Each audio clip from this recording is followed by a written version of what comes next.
Señalan a Rusia como responsable por derribo de avión de Malaysia Airlines. Barcelona sufre, pero logra victoria en la Liga Europea de Clubes.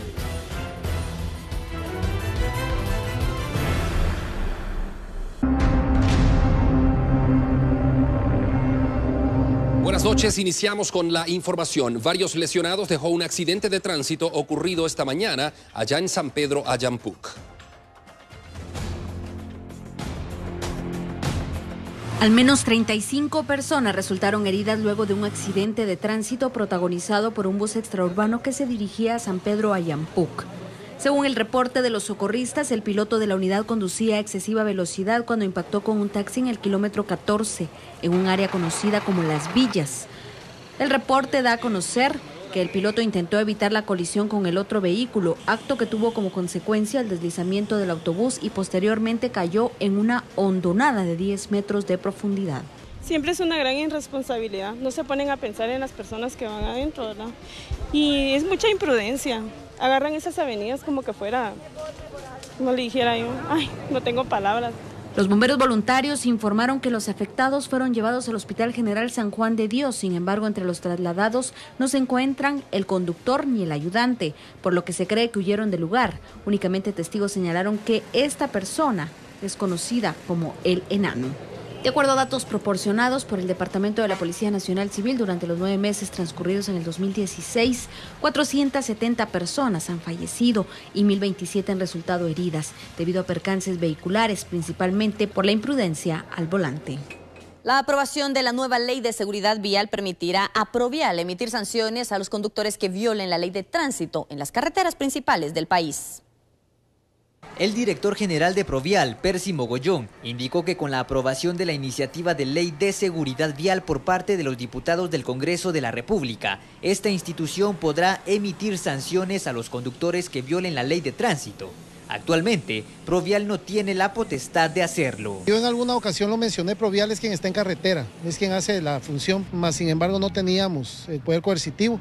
Ya con esta ley pues esperaremos a partir de su publicación, ya que ahorita no conocemos, sabemos que aprobaron los 17 artículos, pero Provial entra ya dentro del marco legal para poder sancionar. Entonces ya nos estarían reforzando, estaríamos teniendo más personal, más equipo y pues estaríamos, como lo venimos haciendo todos los días, trabajando para poder evitar los percances viales, solo que de una manera mucho más grande.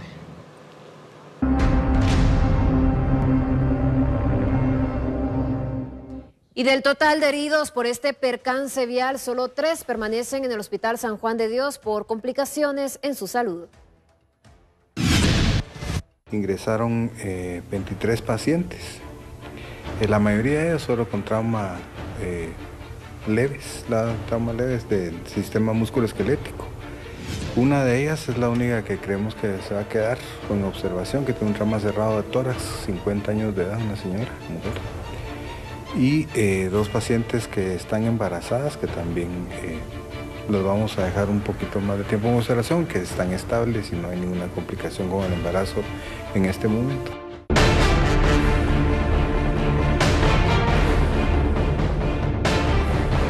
Las autoridades buscan determinar por qué razón varios niños han resultado infectados en el Hospital de Infectología. La ministra de Salud aún no ha asistido a la cita que le ha hecho la PDH para explicar el caso de los 4 niños fallecidos y 29 afectados por esta posible negligencia en la aplicación de suero en el hospital.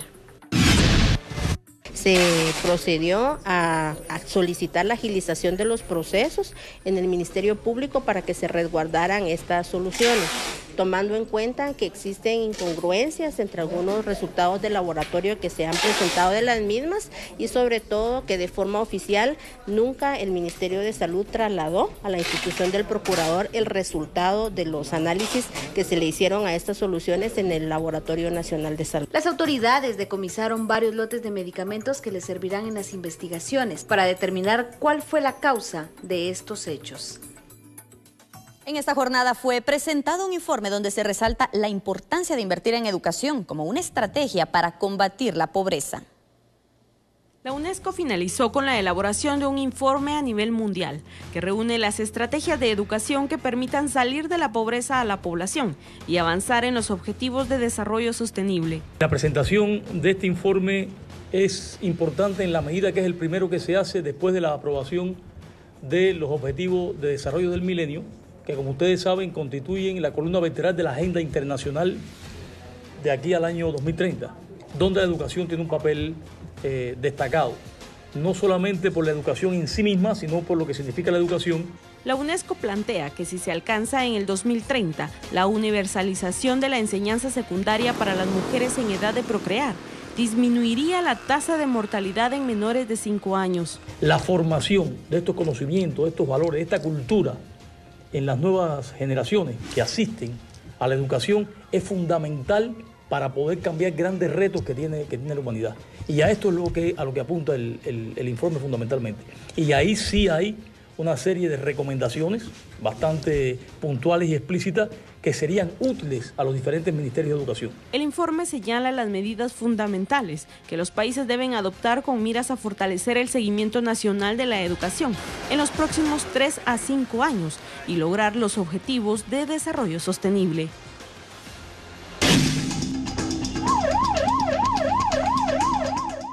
Tenemos información de último momento que llega a nuestra sala de redacción y es Alexis Ponce quien tiene todos los detalles. Buenas noches, Alexis, te escuchamos.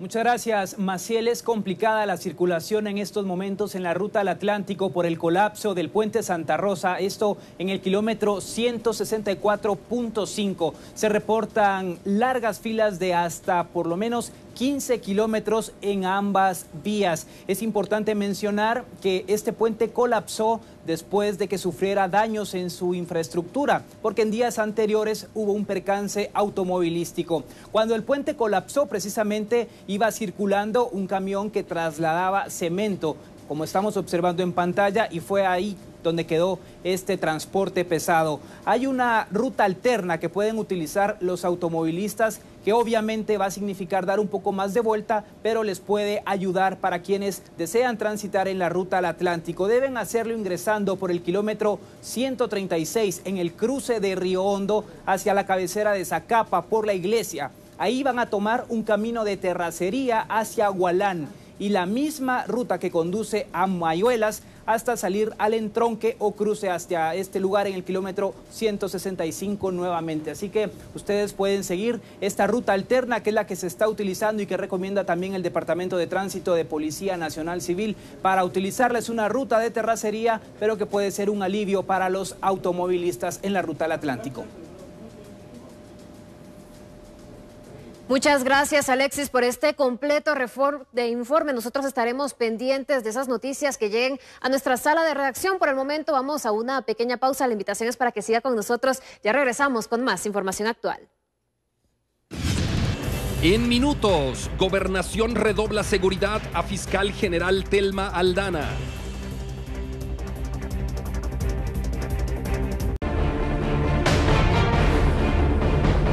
Las amenazas continúan contra la fiscal general Telma Aldana. Samuel Orozco conversó con la funcionaria y nos presenta el siguiente reporte desde nuestra unidad móvil. Así es que vamos contigo, Samuel. Adelante, por favor.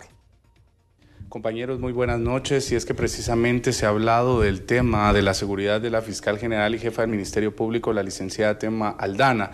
Y es que hemos tenido conocimiento de lo que han hecho las autoridades de gobernación en cuanto al incremento de seguridad, el reforzamiento. Sin embargo, hoy se habla de una alerta máxima en su seguridad por algunas situaciones.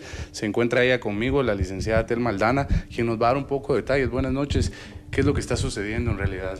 Buenas noches, Samuel.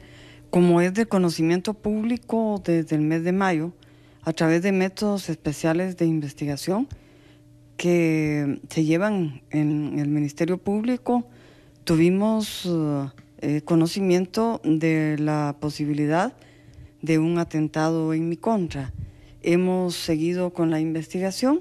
Los fiscales, el día de ayer, los fiscales que llevan la investigación del caso, el día de ayer, me indicaron que teníamos que tener o elevar la alerta por indicios que a través de estos métodos especiales de investigación, que obviamente no puedo dar a conocer, se tuvo conocimiento. Las medidas decretadas por la Comisión Interamericana de Derechos Humanos continúan vigentes y yo mantengo comunicación permanente con el señor ministro de Gobernación.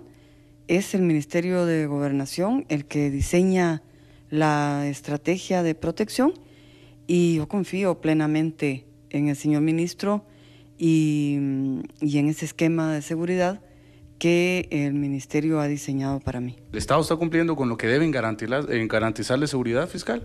Sí, efectivamente está cumpliendo a través del Ministerio de Gobernación como corresponde. Muchísimas gracias por atendernos. Precisamente, pues entonces ya hemos escuchado las palabras, sin embargo ella continúa haciendo su trabajo y en varias ocasiones ha sido enfática con nosotros que ella termina su periodo como lo establece la ley, porque aunque ha recibido amenazas que vienen de alto nivel, pues va a continuar con este trabajo. Son palabras que nos ha dicho la fiscal general Thelma Aldana. Con este reporte yo regreso al estudio principal. Buenas noches. Buenas noches, Samuel Orozco, allá en la unidad móvil. Mientras tanto, la seguridad de la jefa del Ministerio Público fue redoblada tras conocerse las amenazas en su contra. El viceministro de Gobernación anunció que luego de las denuncias de la fiscal general Thelma Aldana sobre una reciente amenaza de alerta máxima, tras destapar una nueva estructura criminal en el caso denominado El Bodegón, se incrementará la seguridad para la funcionaria y su familia y evitar cualquier tipo de atentado que hasta el momento se desconoce quién podría ser el autor o autores de estas intimidaciones. En este caso a la fiscal general, a quien le brindamos completo apoyo en su gestión, podrán ser presentados ante juez como los responsables de estos hechos para que resuelvan su situación jurídica. El presidente del organismo judicial, Rafael Rojas, se pronunció sobre la nueva amenaza en contra de la titular del Ministerio Público. Y en ese sentido yo estimo que siempre debe uno como funcionario tomar las precauciones del caso y ante una información que se pueda obtener, pues por supuesto incrementar ese mismo círculo de seguridad. La fiscal indicó que se han detectado varias cuentas falsas en Twitter con su nombre, asegurando que son administradas fuera del país, por lo que investigarlo resulta bastante complejo. A pesar de esto, considera que las amenazas pueden provenir de estructuras criminales que han sido reveladas en los últimos meses.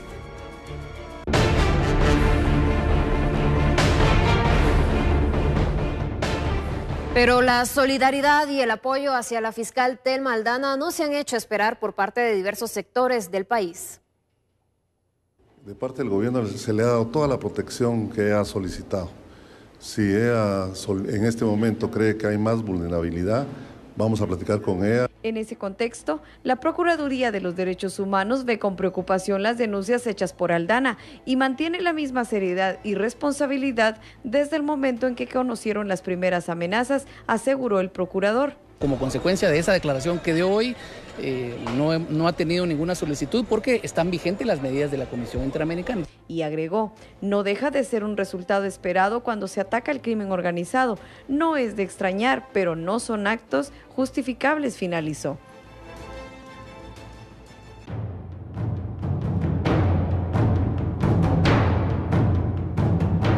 Los días pasan, pero la solución no llega para los pilotos de la ruta y que cubre la zona 7. Ellos están siendo víctimas de los delincuentes. Me refiero a la ruta 36 y 37.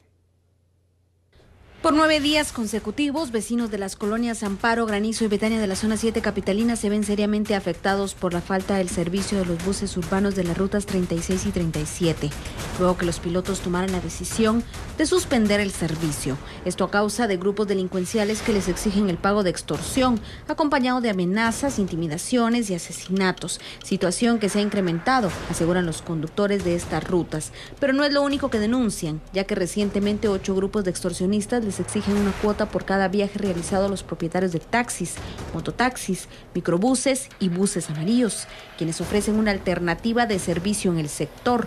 Luego de la paralización de estas rutas, las autoridades reguladoras de este transporte temen que estos buses salgan de circulación y afecten aún más a los vecinos de la zona 7, debido a que se desconoce cuándo retomarán el servicio, ya que exigen mayor seguridad. Según la Policía Nacional Civil, asegura que continúan las investigaciones para encontrar a los responsables de amedrentar a los transportistas de esta zona. Las extorsiones han provocado que varias rutas del transporte público dejen de prestar el servicio, afectando así a miles de personas.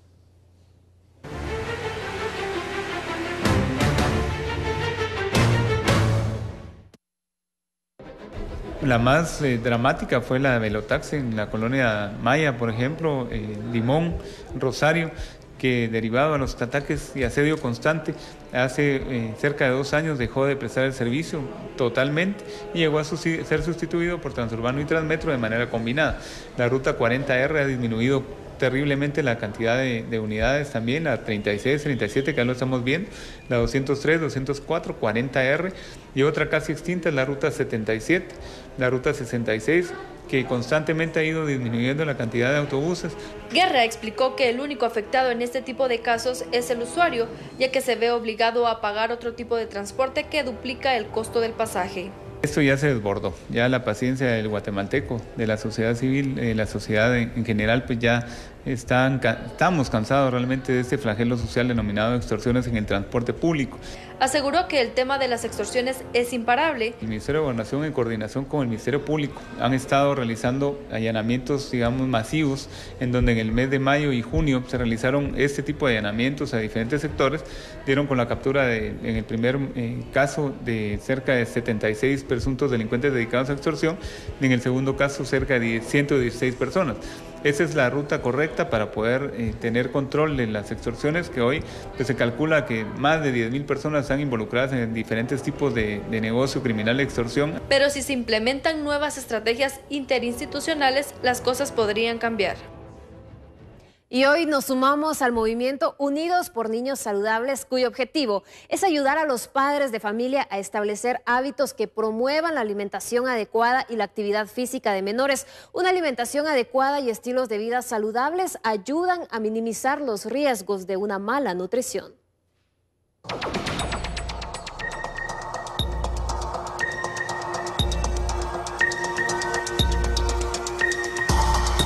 En el país, 6 de cada 10 niños están mal alimentados, es decir, el 60% de los pequeños, sin importar sus niveles socioeconómicos. Por eso es importante informarse acerca de la forma adecuada de dar de comer a los niños para que ellos estén bien alimentados. Cuando hay un desequilibrio en la alimentación, ya sea por una carencia, ¿verdad?, que estamos dejando de consumir incluso algún tipo de nutriente o algún tipo de macronutriente, ¿verdad?, de los principales, o cuando estamos hablando de deficiencias, de excesos, cuando estamos comiendo de más. La mala alimentación en un niño puede generar consecuencias en su diario vivir. Las neuronas de los pequeños mal alimentados no se desarrollan igual que las de un niño con una buena alimentación. Esto se refleja en su desempeño académico, en retrasos de 7 meses al iniciar a estudiar. Tienen un coeficiente bajo y menos probabilidades de graduarse de nivel diversificado, y hasta pueden llegar a desarrollar enfermedades crónicas. Puede ser a causa de enfermedades también, la desnutrición, ¿verdad?, que afecta a niños muy pequeños y no les permite lograr su potencial de crecimiento. Y luego vienen otras causas ya más estructurales, ¿verdad? Faltas de oportunidades, de empleo, también condiciones en el ambiente también, ¿verdad?, que no permiten la educación también muchas veces, tanto para la malnutrición por deficiencia como por exceso, ¿verdad? La educación, sobre todo de las madres, es vital. Este fenómeno es considerado como un deterioro de la alimentación saludable, que en sus extremos causa problemas de desnutrición y obesidad.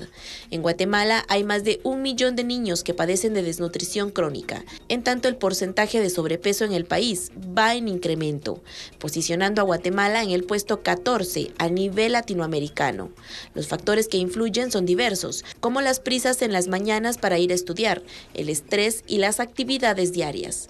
Viene a afectar mucho su coeficiente intelectual, ¿verdad? Y esto pues obviamente afecta a nuestro Producto Interno Bruto también, ¿verdad? Que nuestros niños tengan un menor desarrollo y menores capacidades en comparación a otras poblaciones que son más nutridas. El no tener una adecuada alimentación trae consigo otros problemas.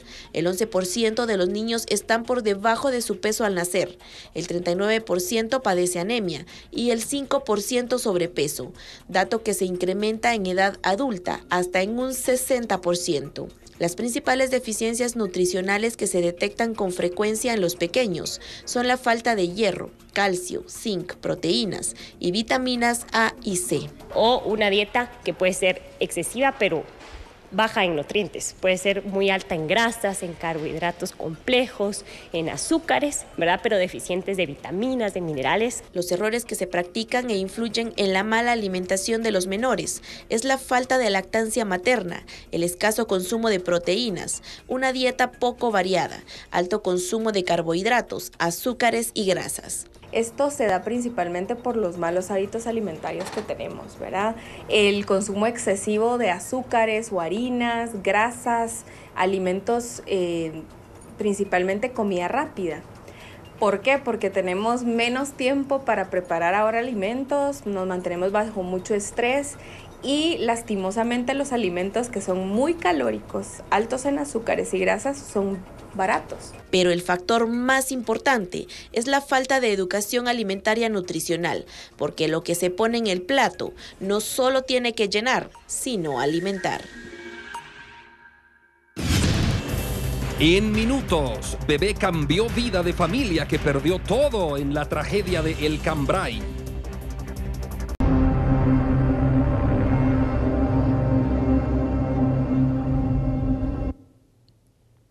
Cambray 2, la tragedia que está por cumplir un año, dejó muertos, familias sin hogar y sueños enterrados. En exclusiva, Telediario le presenta lo que ha vivido la familia de un atleta que murió bajo los escombros.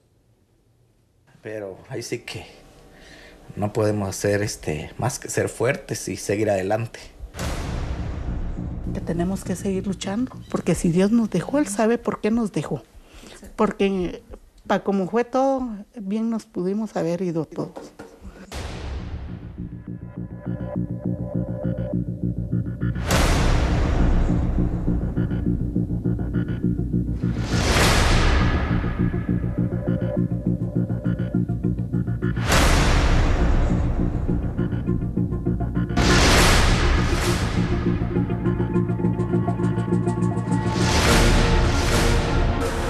La tragedia del Cambray 2, que dejó muchas familias soterradas, también sepultó sueños como los del atleta Cuayni Wilfredo Bonilla Sandoval, de 18 años, quien antes del desastre era seleccionado junior de squash. La familia del joven actualmente lucha para resignarse ante esta pérdida. Lo que nadie sabía es que quedó una semilla del deportista que ha traído esperanza al seno familiar.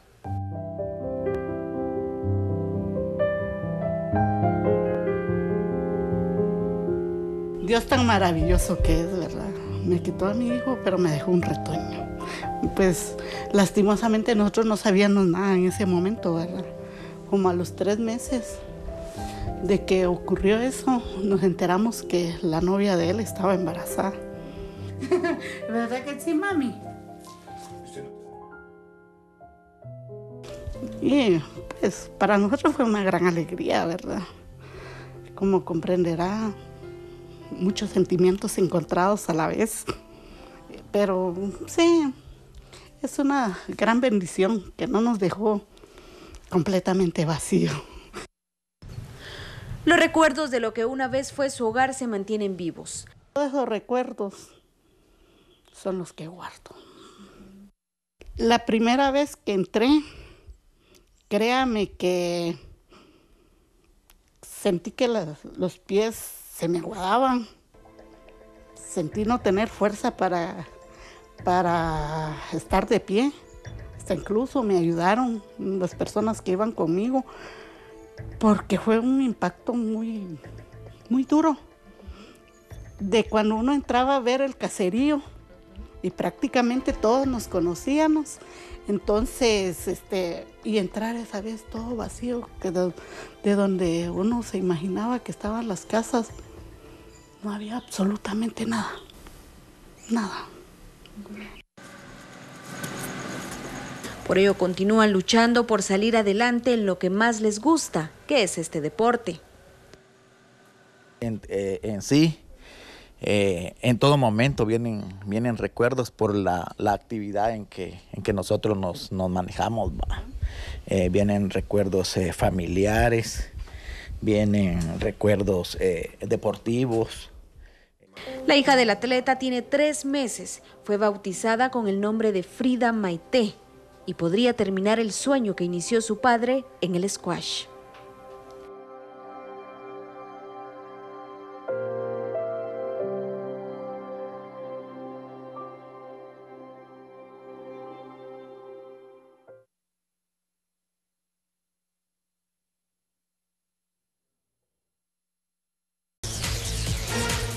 Estamos de vuelta. Hace 87 años se registró en nuestro país el primer accidente aéreo.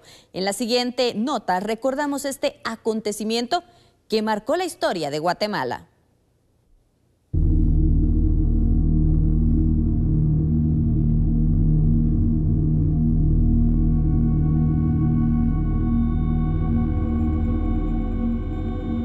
Eran las 9 de la mañana del sábado 28 de septiembre de 1929, cuando el piloto, coronel Jacinto Rodríguez Díaz, uno de los pioneros de la aviación de esos tiempos, se disponía a dirigir el vuelo Ryan Centroamérica con rumbo a Puerto Barrios, llevando a bordo a los hermanos Julio Montano Novela, cónsul de Guatemala en Washington, su hermano Carlos de 14 años y el abogado José Luis Valcárcel.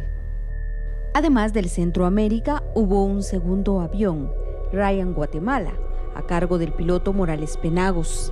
Ambos sobrevolaron la ciudad durante unos minutos, pero el Ryan dirigido por Jacinto Rodríguez, cuando volaba a 1000 pies de altura, perdió el equilibrio y cayó por una falla del motor. La casa del Callejón de Dolores fue el lugar donde la aeronave se estrelló. Cobró la vida de sus 4 tripulantes. Esta era la vivienda del cónsul de México en Guatemala, Miguel Girón, pero en ese momento solo estaban 2 pequeños y trabajadores del lugar, quienes no sufrieron ningún daño. Ese día, el decreto número 1034 hizo del conocimiento a la población guatemalteca sobre el duelo nacional. Durante el sepelio participaron miles de personas, entre ellas funcionarios públicos, además del acompañamiento de estudiantes. Los cadáveres fueron reunidos en el casino militar. Después, el avión Guatemala sobrevoló el cementerio general mientras se hacía la entrada del cortejo fúnebre. Días después, el gobierno guatemalteco bautizó un islote con el nombre de Jacinto Rodríguez en el lago de Petén Itzá en honor al piloto.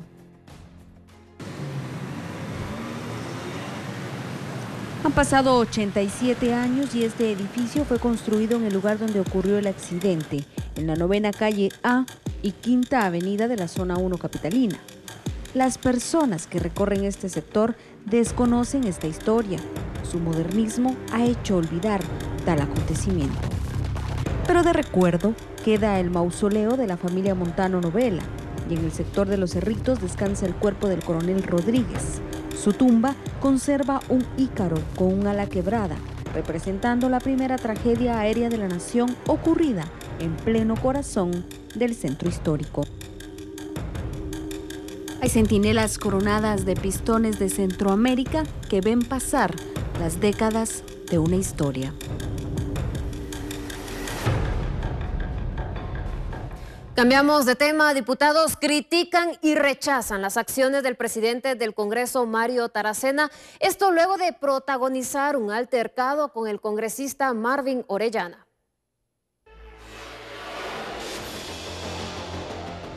Continúan las reacciones de diputados de las diferentes bancadas rechazando el acto de prepotencia y abuso de autoridad del presidente del Congreso, Mario Taracena, quien con insultos y aprovechándose de su cargo, retiró a la fuerza al congresista Marvin Orellana de una oficina el jueves de la semana pasada. Una falta de respeto de parte de él siendo un presidente de un organismo del Estado, que tenga y se maneje con ese vocabulario para sus compañeros, que él también a la vez es un diputado como nosotros. La prepotencia, el abuso que él ha cometido acá y que quiere seguir cometiendo en el Congreso, pues nosotros no lo toleramos. Sabemos de que él es anciano ya y es un señor que está cansado, es un señor de la tercera edad y, como les repito, es un señor ya cansado, es un señor de que tal vez ya de la tercera edad y a la edad que tiene él ya no maneja muy bien sus ideas. El jefe de la bancada oficial considera que el mismo presidente se desacreditó ante la sociedad guatemalteca por su prepotencia. Yo creo que es una alta falta de respeto referirse a los diputados de esa manera y haber desalojado como lo hizo al diputado Orellana. Creo que no se le está dando el lugar y el respeto a los diputados que formamos esta bancada, este Congreso, esta legislatura. Fue también triste y honestamente fue triste que invitaran a unos jóvenes para que nos estuvieran maltratando, estuvieran haciendo señas obscenas, maltratando a los diputados. Es cierto que la figura del diputado se deterioró, está deteriorada, pero tampoco merecemos que nos vengan a faltar el respeto aquí, a nuestra casa, a la casa del pueblo. Varios jefes de bloque apoyan la medida para que se conforme una comisión para evaluar la sanción que se le debe imponer a Taracena por el polémico y vergonzoso altercado con el diputado Orellana. Creo que ningún presidente, ningún funcionario de un alto organismo como es el legislativo tiene derecho a pronunciarse de esta manera. Yo creo que se están jugando dos juegos, uno se juega aquí en el legislativo y otra situación se juega afuera para nosotros los diputados. Y al final hay que recordarle al presidente Mario Taracena que somos 158 diputados, que merecemos respeto, todos tenemos el mismo estatus. Pero eso es una muestra más de la prepotencia del presidente Mario Taracena. Esto muestra nuevamente que es una persona prepotente, que es una persona abusiva, que ha utilizado palabras soeces en contra de nuestros compañeros del Congreso de la República y debe de ser realmente sometido al orden, porque no se vale de que él venga y quiera imponernos a nosotros orden si el que pone el mal ejemplo él es él en primera instancia. Sinceramente, con el caso del presidente, y a mí me preocupa porque si así trata a esos diputados, ¿cómo nos tratará a todos los demás? Saber ni qué clase de, tal vez de apodos nos tiene, ¿verdad? Y sinceramente no debería de ser así. Entre los diputados, ante todo, lo que tiene que haber es respeto. Todos aquí somos diputados, aquí todos valemos igual.